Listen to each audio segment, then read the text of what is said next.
तो देखो बच्चों, इंड्यूस्ड ईएमएफ अगर बात की जाए तो वो तो होता है instantaneous value minus d phi by d t, और एवरेज वैल्यू होती है minus del phi by d t, जिसमें आप करते हो फाइनल माइनस इनिशियल।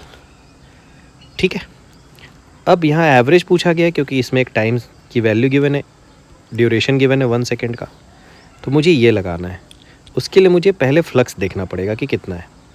तो देखो थोड़ा ध्यान से, अगर मैं इसका टॉप व्यू देखूं, नॉर्थ साउथ ईस्ट वेस्ट, तो ये जो स्क्वायर लूप है वो है ईस्ट वेस्ट प्लेन में, मतलब ये वाला प्लेन इसका टॉप व्यू होगा। इधर की तरफ ये वाला प्लेन जो है ना, यही वाला, ऐसा इसका टॉप व्यू होगा, ये वाला प्लेन।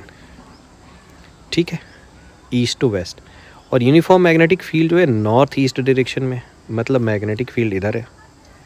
अब थोड़ा ध्यान से देखो, ये आप इसका टॉप व्यू देख रहे हो, ऊपर से देखने पे लूप ऐसा इधर की तरफ है, तो इसका एरिया वेक्टर तो इधर आएगा।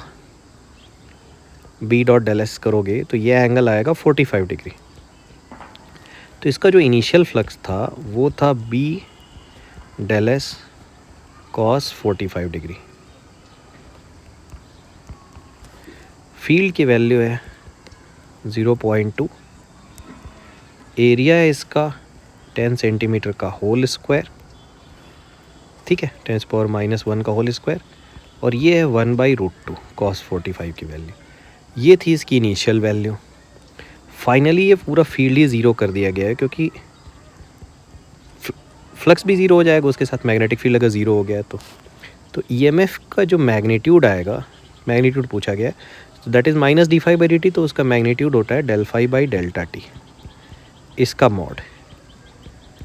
तो जैसे ही आप मॉड लगाओगे, फाइनल माइनस ये initial value 0.2 upon √2 into 10⁻⁻2 divided by time की वैल्यू गिवन है 1 सेकेंड।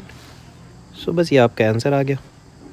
ठीक है, यहाँ पे ध्यान से देखना, अगर मैं इसको न्यूमरेटर को 2 इंटू 10⁻³ लिख देता हूँ, तो डिनोमीटर में तो एज इट इज़ √2 होगा। अब यहाँ 10⁻³ से तो मुझे कंपेयर करना ही है, तो इसको एज इट इज़ छोड़ दो आप। 2/√2 को मैं क्या लिख सकता हूँ, √2। So the overall value is √2 into 10⁻³ अब मुझे रूट के अंदर वाले को x बताना है, तो रूट के अंदर तो 2 है, सो x की value is 2, that is your answer.